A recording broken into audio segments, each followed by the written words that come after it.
bringing you key insights, tips, and advice from the brightest minds in the Canadian franchising industry. This is the Franchise Canada Chats podcast.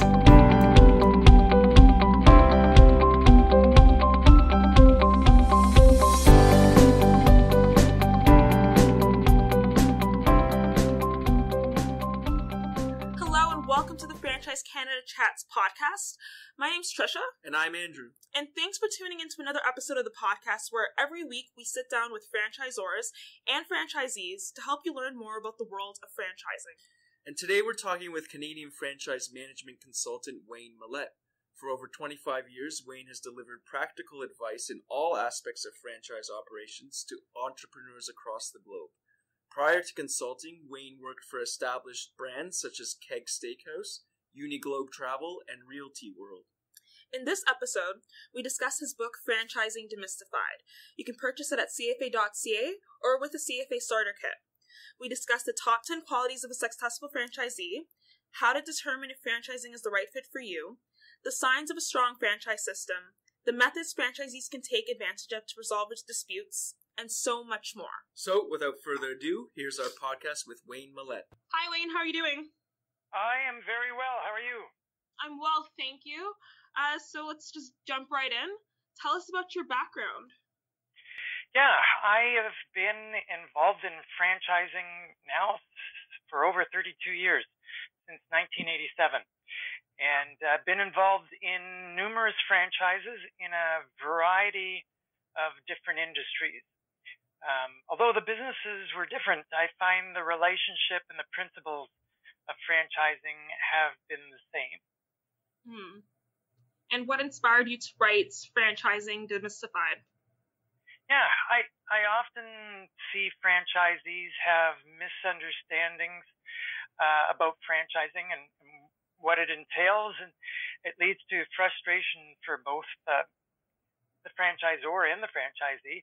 So it's hoped that Franchising Demystified will eliminate some of these misconceptions and allow the franchisee to maximize the benefits of a franchise and ultimately their return on investment. And Wayne, what are some of those misconceptions that people might have about the franchise model? Yeah, and it does vary from individual to individual. One of the common ones that I find is franchisees believe that they've bought the business, therefore they can do whatever they want. It's an ownership mentality. The reality is franchising is not an ownership relationship, but rather a licensing relationship. And I like to draw the analogy of a driver's license. So you don't go to the store and buy a driver's license and therefore own it. Instead, you have to apply, you have to be accepted.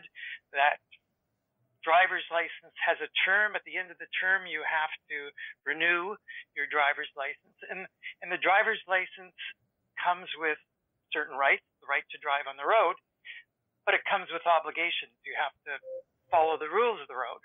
And those rules of the road are created so as to create consistency so that we're all driving relatively the same way. As long as you follow the rules of the road, there's no issue. But if you stop following the rules of the road, depending upon the severity, you can lose your license. Franchise licensing is very similar. You have to conform to the brand and to the franchisor's rules of the road. And they're put in place so as to project a consistent message to the customer and so that the brand is protected. And that's I like in every franchisee's interest. Yeah. And I like the analogy of like it being a driver's license. And so like kind of going on with that, before you go get a driver's license, there's a bunch of prerequisites. There's a bunch of things you have to do beforehand. What are the things that, prospective franchisees have to do before they consider or even buy a franchise? Certainly you need to do your homework. The first step I suggest is do a self-assessment, do some soul searching. What are your strengths? What are your weaknesses? What's your passion? Are you comfortable in doing cold calling and sales? Or do you prefer managing employees? Do you have your family's support? in the short term, what is the income you need to make to maintain your current standard of living? Are you willing to follow a system? So really assessing if this is right for you, and franchising isn't right for everybody. Mm-hmm. What would you say to someone interested in getting into franchising who might be, a little hesitant to follow a system in terms of, what are the benefits of following a system of an established brand as opposed to going at it on your own? Yeah, so the benefit in terms of following the rules of the road that a franchisor puts in place, the biggest benefit is the brand is protected. From a customer's perspective, they are going to each location and getting the same level of service, they're getting the same product.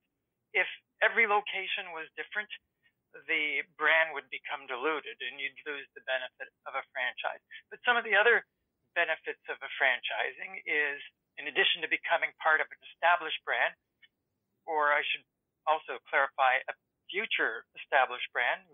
There's a lot of startup franchises that are doing a great job. You're also getting a proven business model. You don't have to learn through trial and error. You've got group buying power with suppliers that'll often save money and ensure quality product. There's cooperative marketing that can lower your costs compared to spending those monies independently.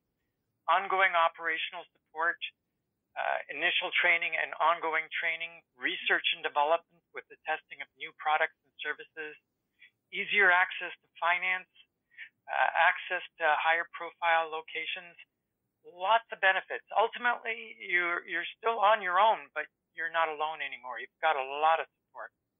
Mm-hmm. And so how do you determine if that franchise is the right fit for you? I mean, besides the support and the other great benefits that you mentioned, as a prospective franchisee, how would I know if this is the right fit for me? Well, again, everybody's different, and what's right for you may not be right for somebody else. So you have to find the franchise that's a fit for you. In terms of identifying what a strong franchise system is, and if it's a fit for you, it's doing your homework, doing your research. So a strong franchise system is going to help you in achieving your financial goals. It's going to be what you're passionate about and that you're going to embrace. A strong franchise system should be focused on what is in the best interest of the customer, because it's by getting and keeping customers that you truly build a solid business. Strong franchise systems will have effective and comprehensive manuals, training programs. They'll have excellent franchisee relationships, a culture of continuous improvement, and a participative style of management where franchisees are often involved and given an opportunity to provide input, usually through focus groups or advisory councils. So how you find out if that particular franchise has those things is doing your research, asking questions, talking to existing franchisees. And what do you need to consider from a financial perspective? What do you need to have in line on that end before even thinking about investing in a franchise?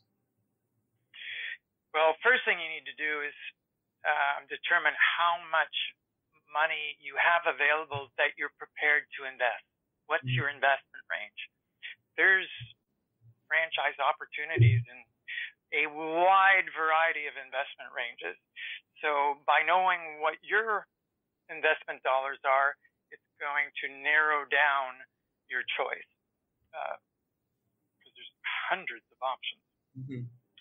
And then in terms of knowing how much you require to invest in each franchise, franchisors are more than willing to share that. And you'll find it also in their disclosure document, which as part of your research, you'll want to get a copy of the franchisor's disclosure document.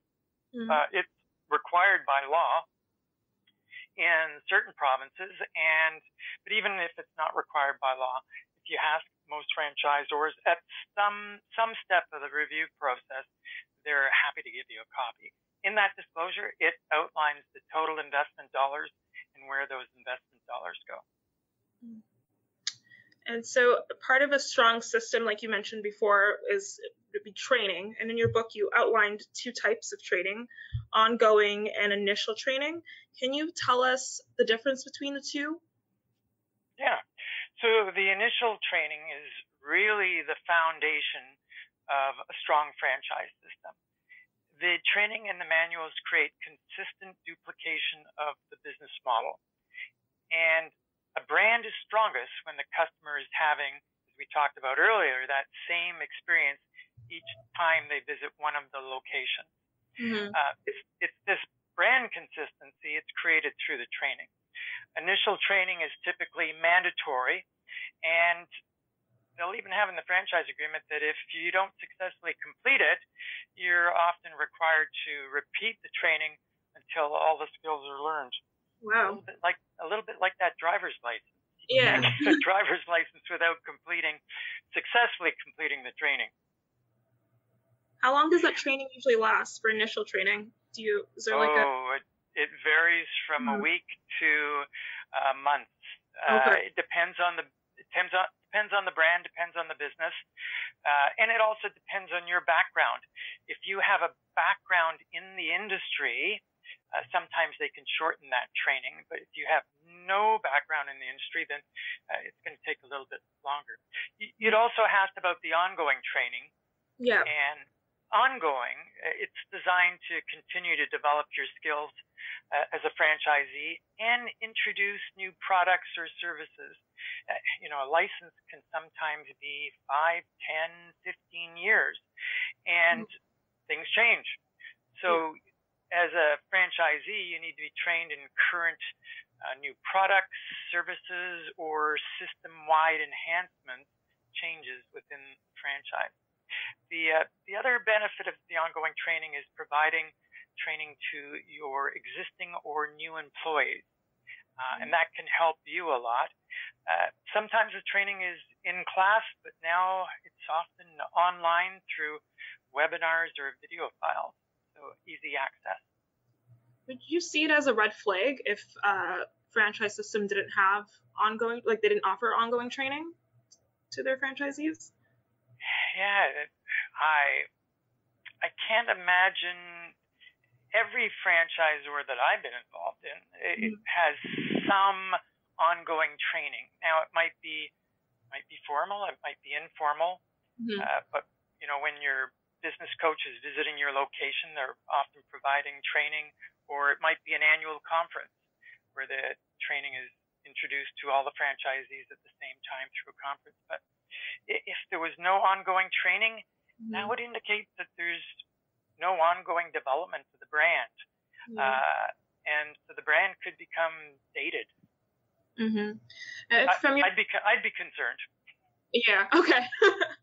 And, from your experience with working with franchisees and franchisors, is there a specific type of ongoing training that works best with franchisees?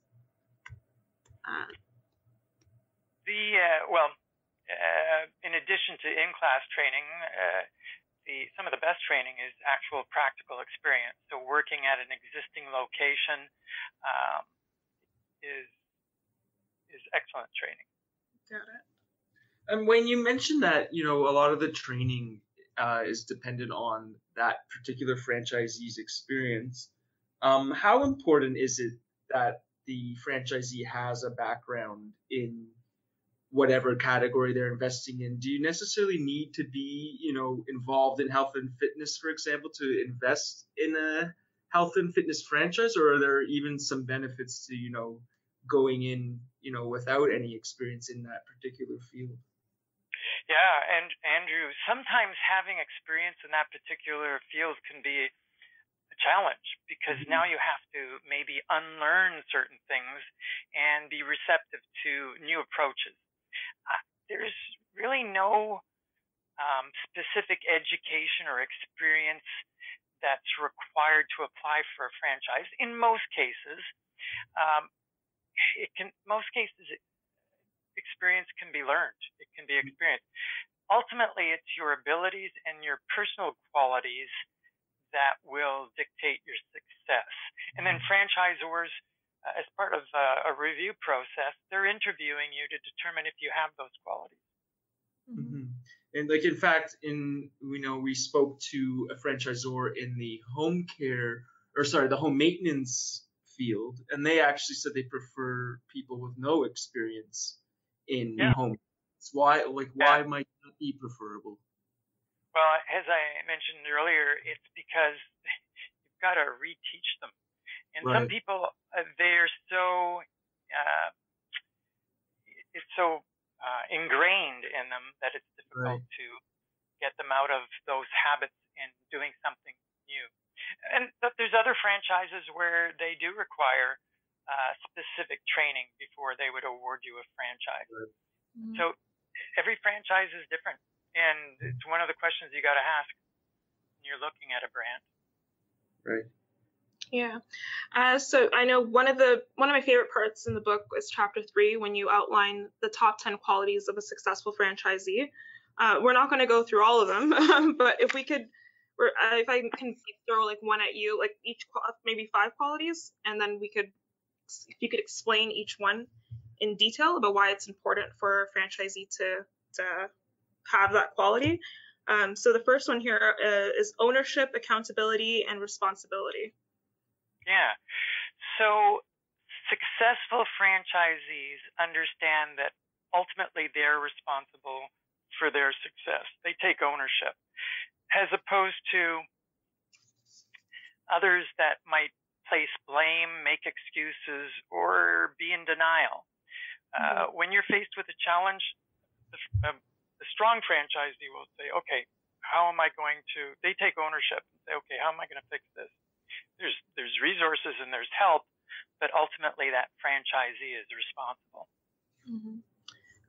Financial ability.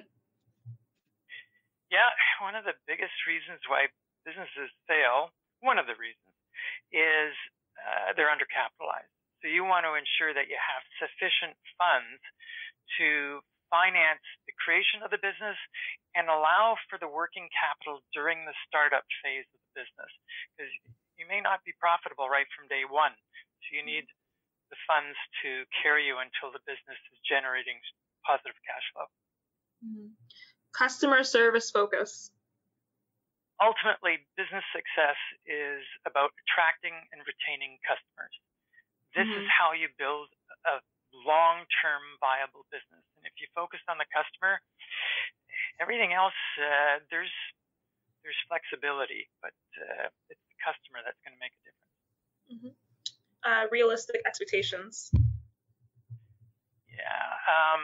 Successful franchisees are not expecting to get rich overnight. They realize that it's going to be a lot of hard work to build the business. And so they're going in knowing how much work is involved, how long it's going to take. And especially in the startup phase, you're looking at some long hours. So I'm not sure if you'll mention it, but one of the things you want to ensure is that you've got the family support you during this business. If the spouse is actively involved in the business, that's a huge help. And you mentioned disclosure documents earlier. How are those helpful in terms of setting those expectations? Yeah. By the way, I wanted to add to those qualities of a successful franchise before we leave that topic. If you look at that list, we talked about 5, but you look at the 10. Most are not a reflection of education or skills, but instead their attitude. And the skills can be taught.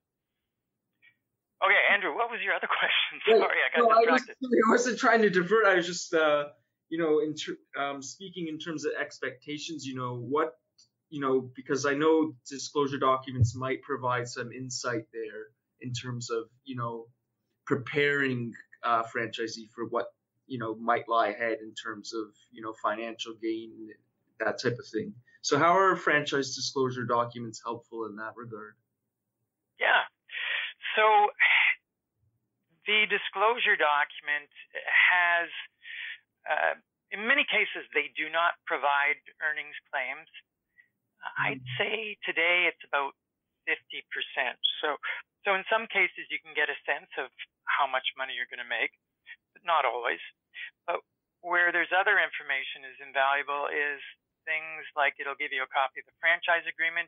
It'll give you a copy of the franchisor's financial statement so that you can know that with confidence they're financially stable and they're going to be around. It provides you with names and phone numbers of all the franchisees. Great resource that you can contact them and learn more about the brand and the franchisor from a franchisee's perspective. There's quite a bit of information. I always encourage a franchisee, prospective franchisee, have the franchise agreement and disclosure document reviewed by a lawyer with franchising experience. They can ensure that the document the franchise agreement addresses the issues found in most franchise agreements, and that it's ultimately protecting you and the system. I think we still had one more quality that we didn't cover, willingness to follow a system to a T. I know you've mentioned this earlier, but I guess if you want to reiterate why that's important to our audience. Yeah, it's a brand is created through uniformity and that customer having a consistent experience. The franchisees, they have to be team players and coachable. They have to be willing to listen to feedback and make adjustments. And it works both ways. Franchisor also needs to be willing to listen to feedback, and franchisees, because they're at the front of the line and dealing directly with the customer, they may see opportunities to make changes. So strong relationship is willingness to listen and give feedback on both sides. And you mentioned that it's a good idea to have a lawyer with a specialty in franchising look at the disclosure document. What other types of professionals might it be a good idea to have your back in terms of consultants when looking into a franchise?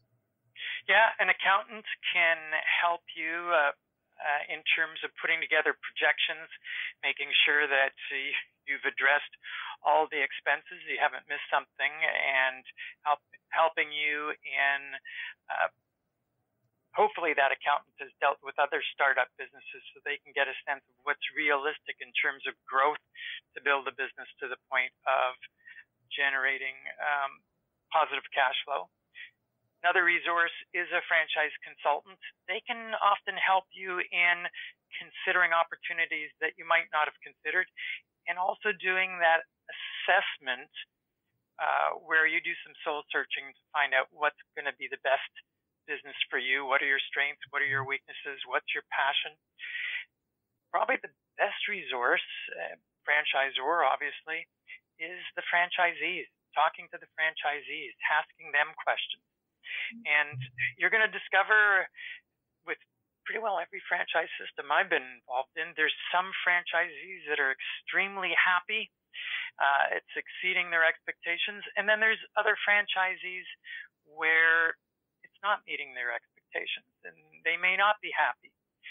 As a prospective franchisee doing your research, you want to talk to both so that you have a full understanding. And so, when you do sign the agreement and you become a franchisee and then you decide, down the road to renew this agreement, do you need to go back and go back to lawyers and the same consultants again, or how does that process kind of work? Yeah. So when you renew, you got to understand some of these licenses are 5, 10, 15 years, and things change. And so you need to review that agreement and recognize what the changes are. Many franchise agreements now, they say that upon renewal, the royalty could be different. So your financial commitments could be different. That could change your financial returns. So you want to talk to an accountant in doing an assessment. You want to talk to a lawyer and looking how the obligations have changed. And these changes could be a reflection of new technology, or might even be adjustments to the territories due to changes in population and demographics. New technology. When I first started, it was franchise agreements that were saying all communication was to be done by telex. I don't even know where you would find a telex machine today. For our younger audience, could you let us know what telex is? Because I'm not sure. If in fact you know what a telex machine is. But things change. Right. So the other thing that you want to keep in mind when you're renewing is there may be costs associated with renewal. Often there's a renewal fee, but there's also potential costs to have to upgrade your location with leasehold improvements, signage, or equipment. So those need to be taken into account. In some cases, one of your resources is going to the bank, get some financing. Yeah. And if you run into any sort of dispute with the franchisor, like even before you renew, sometimes things do happen. How do you solve any sort of disputes that arise as a franchisee? Yeah. So, Tricia, great question. As with any long-term relationships, there may be times when you don't agree, and there is a dispute. And as with any relationship, many issues can be resolved with open communication and discussion. So if you're in a disagreement with the franchisor, have those open, candid discussions. Sit down, keep an open. Now, both parties need to keep an open mind and respect the other's point of view. As a franchisee, you may not be aware of the research and the logic that went into certain decisions of the franchisor. At the same time, the franchisor, they may not be aware of the actual practical application and things that might be unique to specific markets.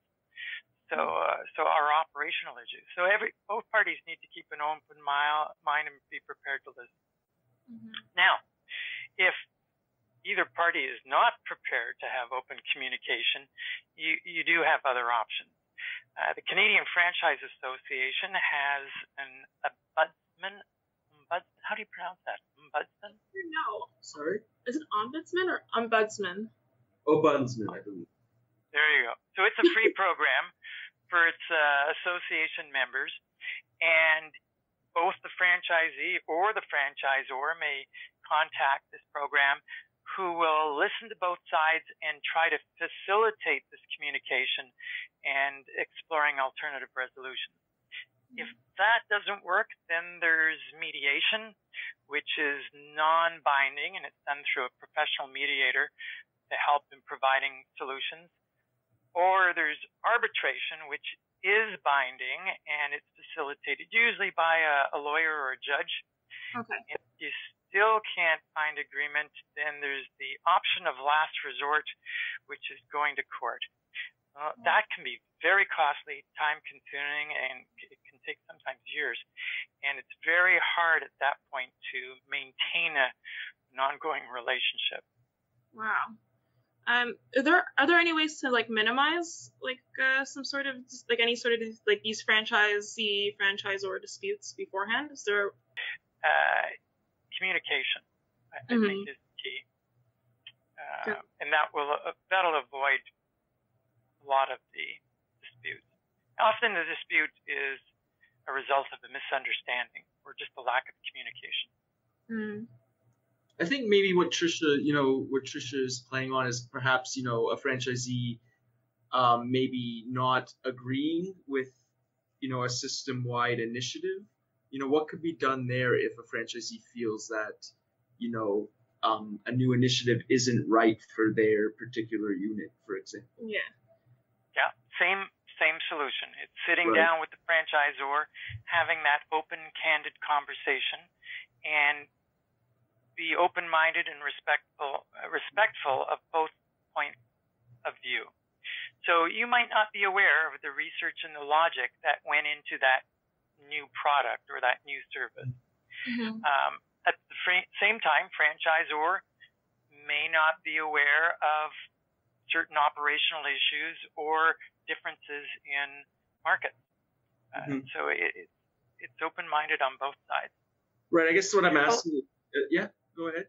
A lot of these decisions, strong franchisors have franchisees participating in the decision-making process, either through a franchisee advisory council or through specific focus groups. So the franchisor is taking into account franchisees' perspective. That will minimize a lot of disputes. Yeah, like as your book is titled in terms of demystifying franchising, a lot of people might have the misconception that a franchise system is very rigid and there isn't really room to divert from a system should such a dispute arise. But in your experience, how flexible are franchisors in terms of working with their individual franchisees in terms possibly not sticking to the system or approaching it a different way? So things evolve, things change over time. Ultimately, what the franchisor facilitates is all the franchisors changing over time and moving in the same direction. If everybody's doing something different, the brand becomes diluted. Right. And we want to protect the brand. There's room for flexibility, but typically a franchisor wants to beta test it first, and then they would unroll it throughout the system. The key is consistency. Mm-hmm.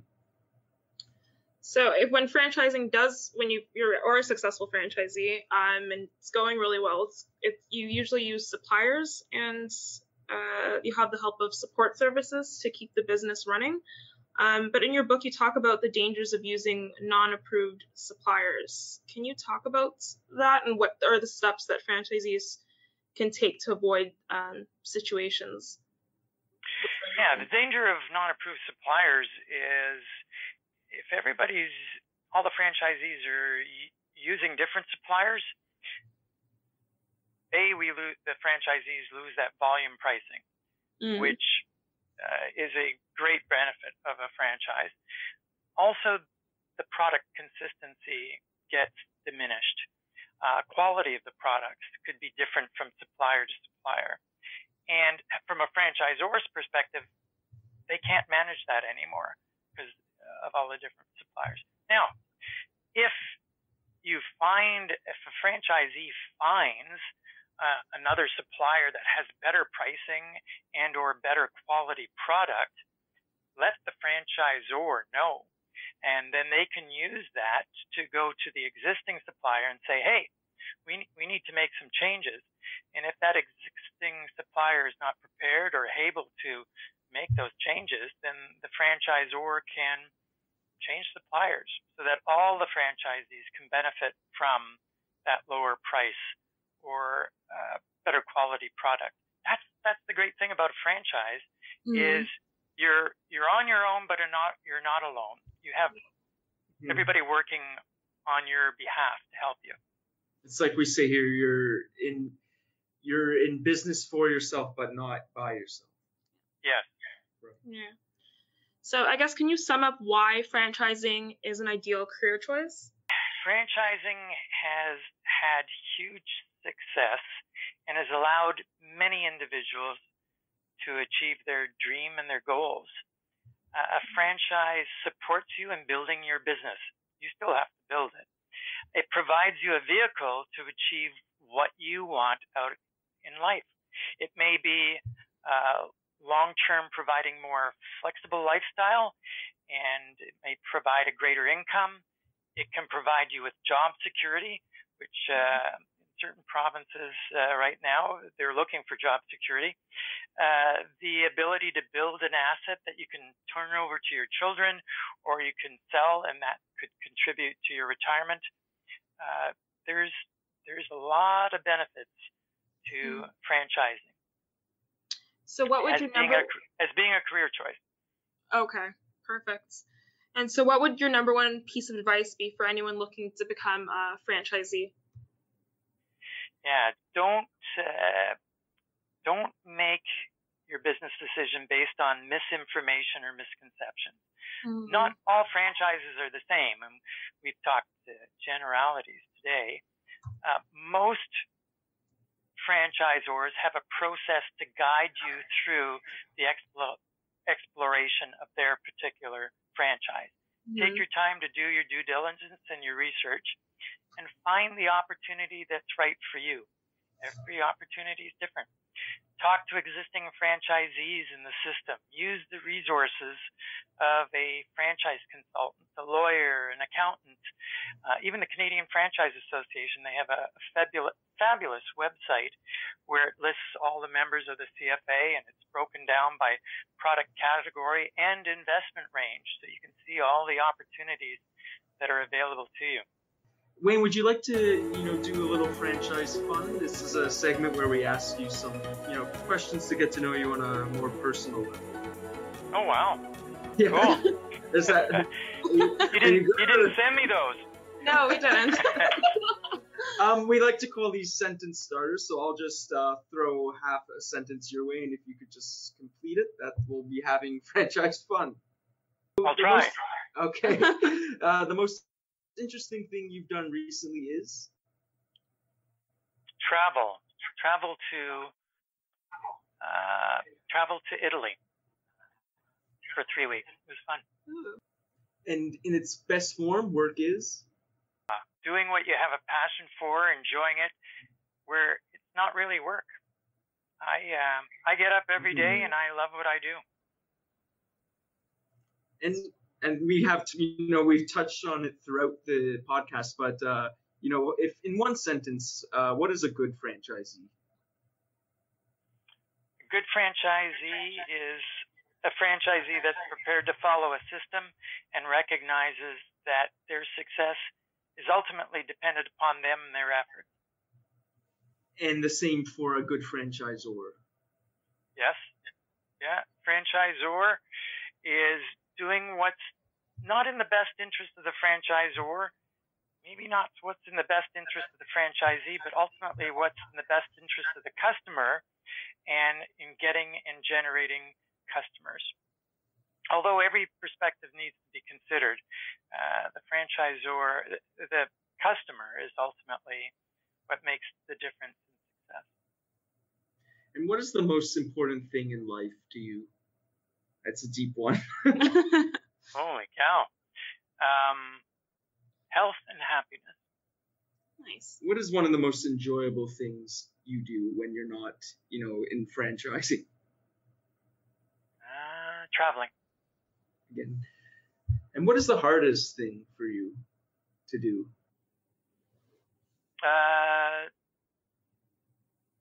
Slowing down and stopping to smell the roses.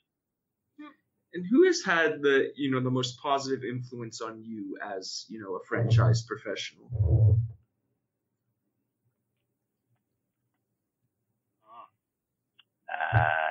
There was, when I first started in franchising in the mid-'80s, I worked for a real estate franchisor for 7 years. And the president of that company really took me under his wing and taught me a lot of the principles of franchising, and he was a huge influence, and that's why I'm still in franchising today. And to wrap things up, here at the CFA we say that franchising is all about growing together. What is Canadian franchising to you? Well, I don't see Canadian franchising as being different from American franchising or France franchising.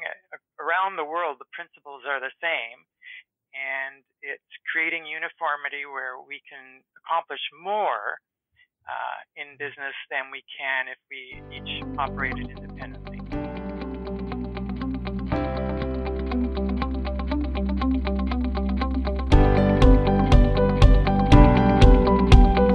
Thank you for listening. Don't forget to subscribe to the Franchise Canada Chats podcast wherever you listen to podcasts.